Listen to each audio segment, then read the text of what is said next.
I was going to change gears and ask about policy that could, because we all agree, right? I think we came to this conclusion that mind state is really like maybe at the core of all of this, right? And like the causes of the mind state, be it racial causes, systemic causes, all the different causes, we all agree that the mind state is where it's at, right? So it's like, what policy do we create, or what things do we do, like getting down to like granular behaviors to help foster the mind state? I feel definitely, just real quick, it goes back to values, implementing and just bringing in some type of curriculum, which I think I told Charles I was touching on. It's something I was actually working on inside, just a particular curriculum implementing good values and how to bring that into the educational system. I think that's a strong way of doing it. You know what I'm saying? Like just being tooled up with good values, and it puts people in the right type of mind state and a mindset when they value things about themselves where they previously didn't, or maybe weren't privy or weren't discovered to. So I feel just being educated and bringing in good values, man, it changes the mindset. You know, but I think we have Matt next, and I think Adam, and then Steve. Oh, okay. Yeah. I want to piggyback on what you said, Your Highness. But before I do that, I think it's just, this is what I was going to share earlier before, the conversation went in the direction it did. But, I think that understanding the nature of the challenge, I think, is really important here. And I think, we've talked a lot about politics, governing laws, excluding people from being able to have a say in the government. And I think that, if I look back at this most recent debate, it was the Proud Boys or whatever, that group in Oregon. Yeah. So, the president of the United States refused to denounce them publicly. And I think that he didn't want to alienate his base. And that's why he did that. And I think the concerning here is there's a substantial population of people in the United States who are racist to this day. And I think that it's dangerous because I don't want to politicize this subject, because I feel like when you politicize it, look at what's going on with masks, wearing a mask in the United States. This isn't a political conversation. Cover your mouth, because you're going to infect other people. So I want to be very careful to not politicize this subject. And I definitely don't want to draw the parallel that it's Republican, although, I think there might be something there. But that we have to understand the nature of the adversary here. And I think that there's a lot of people that fit that description in the United States right now. And that's just something to be aware of. I think it's very relevant. But to piggyback on what you said, Your Highness, where my mind goes with this is it's almost like daycare and education, like an institution. I think that should be placed in these communities, because I feel like a great, easily understood example is right now. I think the entirety of North America has a deeper sense of appreciation for education, but more importantly, taking care of your children, having somewhere to place your children while you pursue the betterment of your family unit, making money, having a job. So I think that if you can have an establishment that takes care of children, allows their parents to work, and oh, by the way, while you're at this institution, this daycare, this place you can park your children, they're being educated with best practices for life, and being equipped with how to navigate life. I feel like it would be such a positive impact, because I think education is really where this exists, both for the races learning more about each other, but also for the people of this particular race having access to some education and some socialization around how to succeed in life. And at the same time, your parents are empowered and enabled to work because they don't have to worry about who's watching their kids and trying to raise their kids. Yeah. Steve, I know you had. Yes. Yeah. Oh, okay, my turn. Good. Yeah. Something that I'm looking at is to change the power perspective from this kind of bipolar. If I'm in power, you can't be, and if you gain power, that means I'm going to be out of power. When the reality is there's a power spectrum. our empowerment is not a threat, because when you truly look at the resources on the planet, it is truly beyond human consumption. When you you truly look at the resources that are available on this planet, it's beyond human consumption. But because those who are so-called in control of the resources make up what, less than 10% of the population, or maybe 1% of the population, and then the rest 98, 99% is left with, the crumbs left over. That imbalance itself is insane. And right now, the things that are in place actually cater to that imbalance. So it's a matter of changing our power perspective to where those who fear empowerment of people who have been disenfranchised, Black people, brown people, etc., that is not a threat. That here it is. If we do things to improve our self-image, it's not a threat to your self-image. So that's some of the things when you look at those so-called extremist groups. That's part of the threat that they see. It's like, we're losing power, we're losing control. Like, you never needed this. As a matter of fact, it would have been more beneficial for you to have worked along with us as opposed to suppressing us. Because I've heard slavery mentioned as a necessary evil. I've heard that a number of times. But I got to say, a necessary evil is birthed from an unnecessary life. This didn't have to happen in order to build America. It didn't have to. You didn't have to kill off the Native Americans. They were already working with you. Black people were already trading back and forth anyway. We were already on the move. These things didn't have to happen. So it's that power perspective of having this more of a spectrum view of power, as opposed to, I have it, you don't, and if you get any, that means I won't. No, that's a false narrative.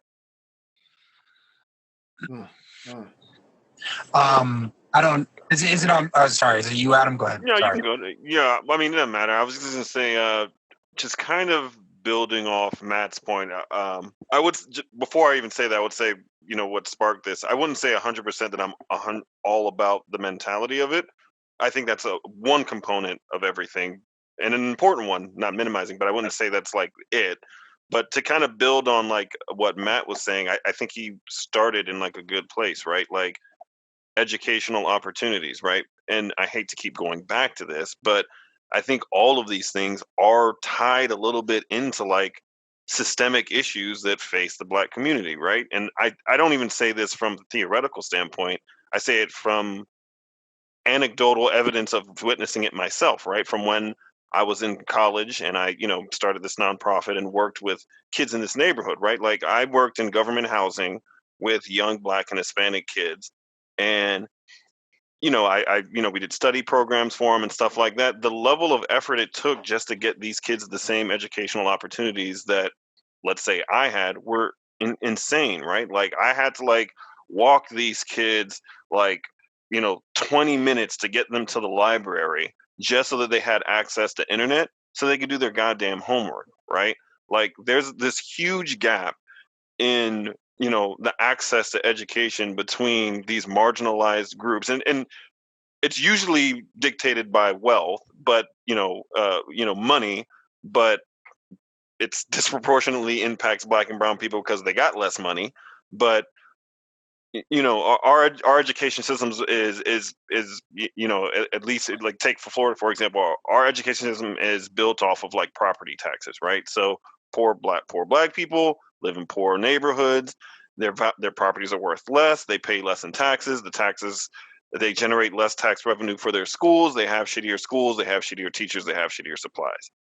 That's systemic, right? Like that's a systemic thing that you need to change to be able to get them the same level of educational opportunities. Those kids, I was walking to the library as I had, right? Like me, I go home, I'm just like, yo, let me get on this internet real quick, Google this and figure out this answer real quick. Whereas I got to walk those kids, all the way out here just to get them access to those things. And I'm not going out there every day. What you think's happening when I don't go?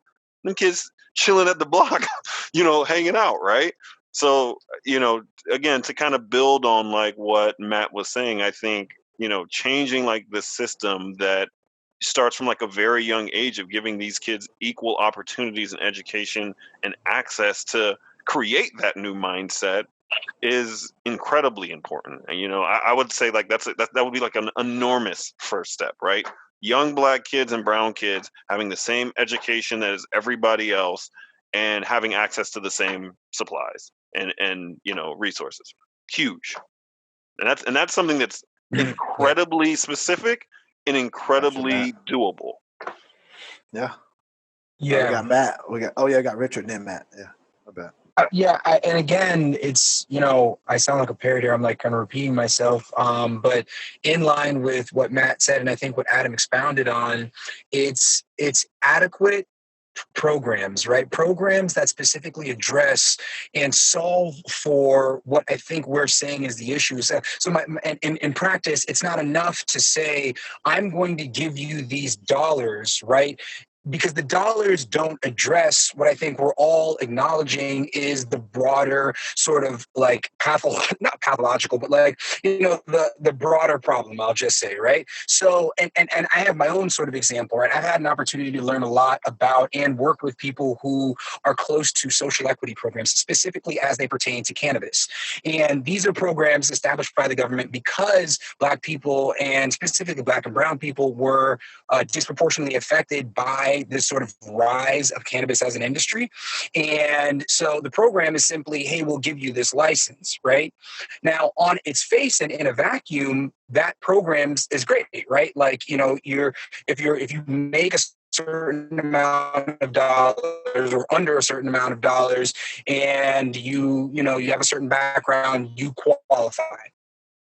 But the problem with those programs is that you get that license and you don't have the assistance to really both start your program and cultivation and all these different things. And it's an incredibly complex industry to break into, right? On top of which, the way the program is structured is that you have to have a brick and mortar already and in place before they give you the license. Now, think about the way that that's structured. If the people who don't have money are the people that you're giving this license to, and then you're telling them that they have to hold on to a brick and mortar for a year before they can actually get the license, how the fuck are they ever going to take advantage of that license that you just quote unquote granted them, right? Now people are actually going into debt just to get the license, and then by the time they get the license, they can't do anything because they're too far in debt. So I programs, and we're talking about education, they have the entirety of the opportunity that you're trying to give individuals. So I would just, again, it's kind of piggybacking in another example in line with, I think, the point that Matt was making, but also Adam. All right, we got Charles. You're on mute, Charles. You're on mute, buddy. Yeah. There we go. Can you guys hear me? Yeah. Yep. What Richard just said just reminded me of something his company generated, like a diversity and inclusion talk that they had. And I remember getting some valuable insights from that discussion, where they were talking about like mentorship and like the inspiration around entrepreneurship, right? And so like when we talk about, okay, like just to oversimplify it, what can white people do, or what can, people that are successful do proactively to help, right? They brought up this idea of like, show somebody how to do your business, like show somebody like how, like mentor somebody, give somebody like access to the capital that maybe you have access to that they don't either have like the skills to access themselves or whatever the circumstances may be. And I thought that was really valuable because those are all like, when I think about my own experience, right, those are doable things, right? Like I could have a young man or woman come into my organization and like learn what I do, and I could like teach them pro bono, and that could give somebody some of that perspective about, oh shit, so we could have the whole thing, like we can be the boss, like we can own it. Oh, it's like this is how you do it. Because once you've seen somebody do something, you can usually like have a pretty good chance at replicating it, right? Like you're not inventing the wheel now. And that like stuck with me. And it's been something I've been thinking about a lot lately since, like about like something we can do on the proactive side, which I like to think, obviously my position is that I like to think about, okay, but what do we do now? I thought that was helpful. Yeah. All right, we're gonna get to Steve, and I want to ask this other question as well. So yeah, Steve. Yeah, piggybacking off of Charles said, I agree with that. One of the things that has to happen in that particular scenario is to make sure that you're being very realistic about the profession that you're leading them to, meaning they get the nuts and bolts and the reality. You hear me okay? Yep. Okay, that you get the nuts and bolts of the reality of what it actually takes. I have to look at, like, say, for instance, youth football. There are too many of our youth in youth sports that believe that they can become professional athletes, but they're not being truly introduced to what it actually takes to be a professional athlete. And that's why you have some who have they have these great talents, but they feel just because of the numbers on and what they're doing on the field and court that they'll they can take it to the next level, next level, next level. But the reality of what the business of professional sports is, they're not introduced to that. So that's something that I do see with even with certain mentorship programs, to where it's more of a dream as opposed to a strategy.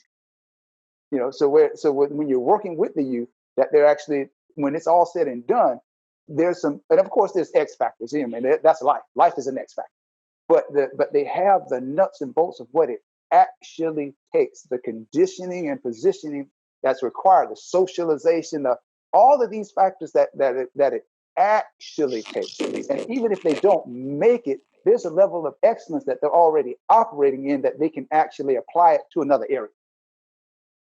Definitely, I agree. I know with Matt, you had your hand up. Yeah. Yeah, and just want to put this out there. I've gone black because I'm eating, and I know you guys don't want to watch me eat. So I've been here. I've been listening. I think the one thing I'd add in here, and we didn't come out and say it, or maybe we did indirectly, but I don't think like reparations to individuals is the solution. I think it's worthy to put that out there because that's my thought, that's my sentiment. But I do think if we look at reparations as like to fuel these sorts of institutions or these initiatives or these programs, I think that from a feasibility perspective, and also I think from a how effective is it perspective, I think that's the where it is. I think that's the sweet spot, so to speak. Yeah. Okay. I wanted to get in. I wanted to ask this other question, but I know y'all want to get in real quick. Charles first, then Steve. Well, and I was going to just real quick respond to what everybody said, because a lot of good stuff is coming out, I feel like, right now. Stephen A. Smith has a line that I thought was amazing, where he was like, look, I can't guarantee you with hard work and dedication that you can be LeBron James, but I guarantee you with hard work and dedication, you can be Stephen A. Smith. And I think that speaks to Steve's point about, right, like goals that are aspirational, but realistic and founded in, right, like discipline and these other things that are less sexy to talk about, but necessary to achieve a lot of these things. And then just secondarily, I just said, generally speaking, I agree with Matt. I had stated earlier on this call that I was hypothetically for reparations. And I think if there were to be something like that, it would be best served, especially in light of what Steve said, to go into sort of programs or whatever it may be that help educate and give those guidelines, as opposed to just like, sending money out where people may endanger themselves by, not having the skills to know how to spend it or whatever it may be, right? Because of these things that you guys outlined. So anyways, that was all I had to add. I mean, definitely. Just real quick, they're going to spend it all right. They're going to go right back and get right back to the stores, because people are professional consumers. And for the most part, that's only, from my observation, that's the most valuable thing people are in life to the system, professional consumers. But I just wanted to say definitely real quick too, even if it is, we're talking reparations, like I think it could be to certain individuals. I think at least to certain Black people that have shown a track record and real that, even if you're implementing programs and certain things, and then put those people that's showing in those areas, that's showing a track record in position with allocation of the money and decision making, that to help go in and help build it too. I think certain individuals have shown, to different cities and different geographical areas, that their level of care and their work ethic has been shown. And I think some people, these people like that, at least that can be shown and proven publicly, they should be given certain, aspects of capital, because, they're in good trust that they would, do something with it. Definitely. Yeah. But yeah, real quick, let's say, yeah. There's an agreement. My thing is this. I look at how reparations happened in the past. Individuals received that money. There was dollars that was given out to systems, and dollars that were given out to deal with the system systemically, and dollars that were given out to individuals. It worked out well for everybody that got it. So my thing is this: yes, you do take into consideration the mindset of where we are right now, but at the same time, that individual payout is a component of it. Would it be reckless to put $5-6 million in everyone's hand at one time? It could very well be. But at the same time, there's still a monetary piece that every other population that was paid reparations went to the individual. So yeah, a big piece is systemic as far as the undoing, the educating, the and the reconditioning piece. But I'm a believer that particular piece, how much, that, and I don't know if we want to actually break this into another discussion, because this can go quite a few different ways. So that's my take on it, is that this is how reparations work for everyone else. Not saying that our experience is the same, but I do believe that individual piece should be a component. The individual payout should be a component, and how it's, and how that particular piece is worked out, amounts, how often, whatever, how that's worked out, it still should be a component of reparations. Can I ask the group a question? What do we think happens to Black and white relations, specifically white people's attitude towards Blacks if reparations are paid, and they're paid out in the way that I think Steve is suggesting, with like an individual just kind of checking? No, I said balance. I said as a component, not just boom, here you go, hands off. No, as a component, just a amount. How that amount's worked out. To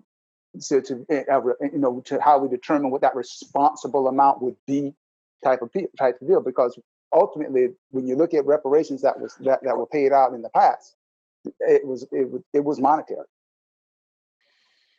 But I am also talking systemic, actually paying into, setting up programs and funding programs, and it's a balance. To me, it's that as a component of the big picture. It's not. I'm not talking either or, and that's pretty much where a lot of the issues come, is because a lot of times we'll take it either this or that, when there's more of a spectrum. To answer your question, Richard, I think the reaction's poor. Yeah. It's a poor one, right? It's not gonna, no one's gonna be like hype about that, right? Like, no one wants their tax dollars going to my, but I don't know. I mean, and I actually am not really pro reparations. I'd much rather a lot of other stuff be done before reparations get paid out. But I don't think the fact that it wouldn't be well received would necessarily deter me per se. I wasn't talking specifically about or exclusively about the reception. I just meant long term, what it does to the way white people, or anybody who isn't Black, treats the argument, but also the position that I think we take today on some of these issues. Right? Is there this? And I guess I'm asking because I think my again, like my reflexive thought is it's going to be like, well, we're good, right? We're good. You guys got paid, so we're all even. So we good now, right? Everything's cool. And I don't think that nets out. I don't think that reaction nets out to anything good for either side. And also, again, considering if we don't change some of this mindset and this mind frame that we've all agreed is the core of the issue, I think it might actually do some damage. Yeah, it might actually be worse. I don't think it's helpful for everybody. Yeah, so at least now. Yeah, no, I don't think it's helpful. That's my feeling. We got Matt, and then we got Charles. I think save this one for an actual full conversation because this. I think we might have I'm about to branch that one off to the next way. You know? Yeah, we might have to call it at some point. This is more than a rabbit hole. No, for sure, and definitely deserving of its own, time in the spotlight. I think what I would say, and part of why I started what I said with being feasible, is I think that along the lines of what Adam said, Richard said, there is, and I feel like we have to tread political lines here a little bit, but it's just dangerous. But there is a lot of rhetoric on the Republican side about social spending and welfare programs. And I think that it's a fallacy, in talking to these people, because some exist in my family, that it's just extreme ignorance as to what's going on there and why it's important. And I'm trying not to get too far away from the point, but I think reparations, I think, would fall on deaf ears in a sense, unfortunately, because people already think too much money is spent on this item. And they're so ignorant to what's going on. It's incredible. But there's a substantial part of our country that feels that way. And I think that if we try to proceed with doing it anyway, I think it's to the detriment of the movement, because I think if you can just look at it like, this is not reparations to individuals, this is funding this, or it's fueling this program or this structure or this building, this facility, it's far more difficult to oppose that than it is giving people money, especially if you think that they already get too much or too much money is spent on social programs. Well, I don't think you can help the ignorance, but just to be clear, like the majority of social entitlements don't go to Black people; they go to white people. Right. Just because, like, if they think that to build on what you said, they would be an ignorant thought, because while percentage-wise, there's probably more Black people on some of the programs, dollar for dollar, it's infinitely more taken by white people than Black people. Right. So, and I didn't know that, right? Considering where I stand on this subject. Now think about the people who feel that way. That's scary. Now that's scary. Right. Charles. And I've actually worked in the welfare system. There's some things that I can tell you. There are those who who are reckless with the resources that they receive. There are. I've worked with, but I've also worked with a number of families that were very productive. They use it exactly for what it was meant for, as a building. They use it. They went to school. They have jobs. They've moved on. I mean, and of course, I'm one person, of course, in my particular caseload. But just knowing that and seeing other people's caseload as well, that there are a great number of people receiving assistance that are using it for what it's meant for, as a helping hand, a step up, a means of saying, okay, I'm in a rut now. I just need this little hand up, and I got it from them. All right, Charles, I know we had you. You're on mute, buddy. Yeah.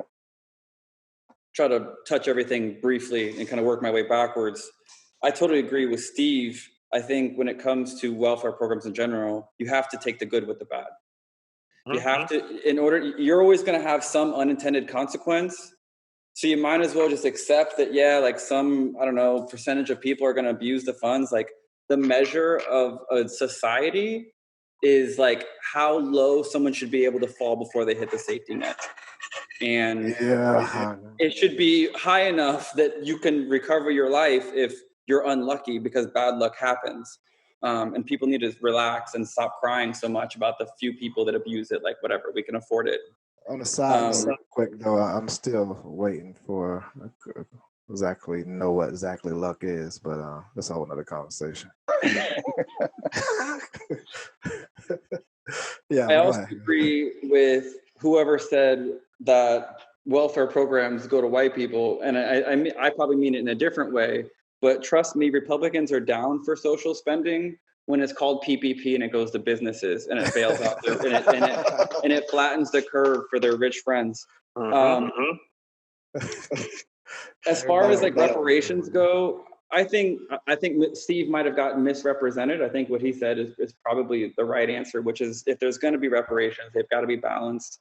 And there is nothing wrong with direct payments going to people as long as there's some kind of parameter to help those people. And it's really truly designed to help protect those people from themselves, in the sense that like help them like spend it on a business, or help them like pay off their debt, or whatever it is, just like, or maybe just come to the class, something gentle, but still like helping them to make sure they help themselves. And I just want to point out, just in case anyone didn't know, this didn't really work out as well for Native Americans as people think that it did. Like alcoholism and like lostness and depression in the Native American community is the highest of so to speak. Can you guys still hear me? Yeah. Now we can. Hear you now. I don't think it's a foregone conclusion that individual payments to people is like a good thing. It can be. I just think that the example of Native Americans receiving reparations has arguably been really damaging for them. And lastly, I've heard an argument from Black conservatives, namely Coleman Hughes and some others, that reparations you run the risk of taking away people's agency again, right? Because you're bestowing upon them certain like benefits and saying like, this is for like the shitty situation you were in, like, here you go, you're welcome.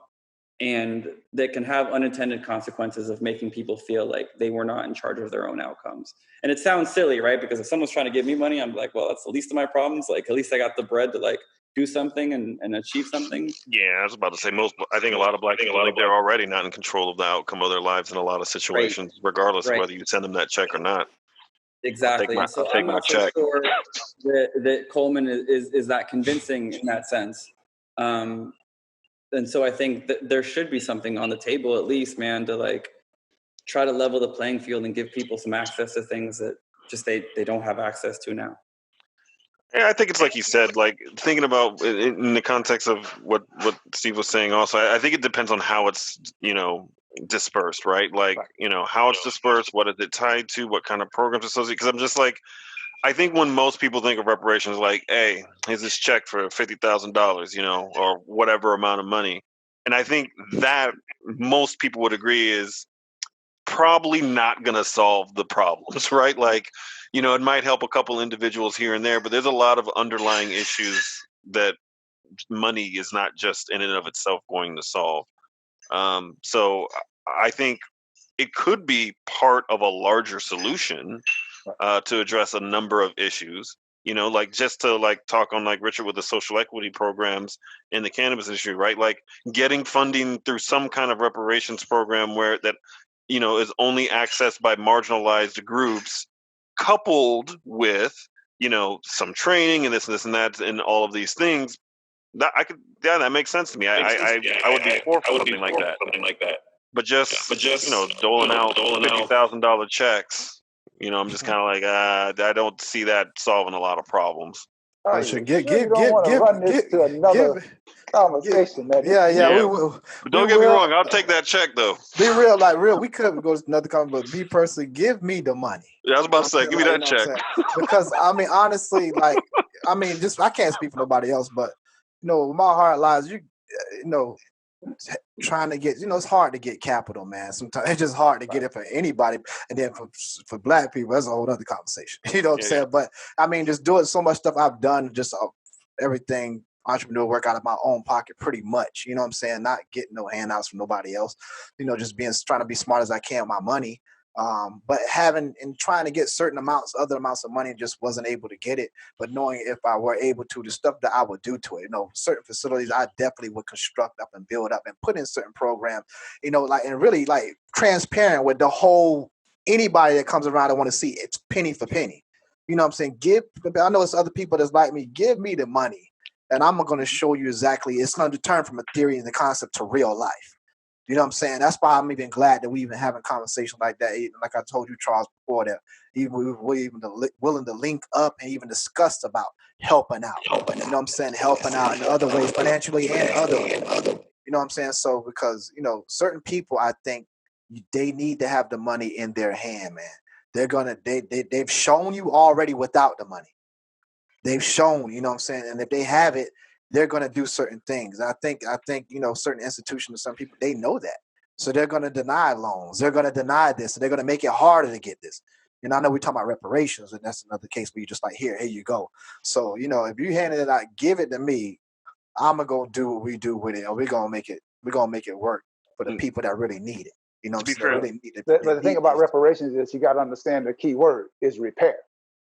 And being that as a people, the damage that's done on multiple levels, economics is the basis, because that's the basis of slavery, to establish an economic base in the country. But in order to do that, you had to break down the psychological, social, psychological, and all these other areas of the human experience. So when you're talking reparations, that's why I was saying as a component, the payment, the economic piece as a component. That's just like in, and I hate to, it's an unfair comparison to use the welfare system, but they're in the welfare system, housing, childcare, food and nourishment, all those components, transportation, and then there's also the financial piece. So those pieces are in place. Education, you got to definitely mention education as well. So being that those are the components in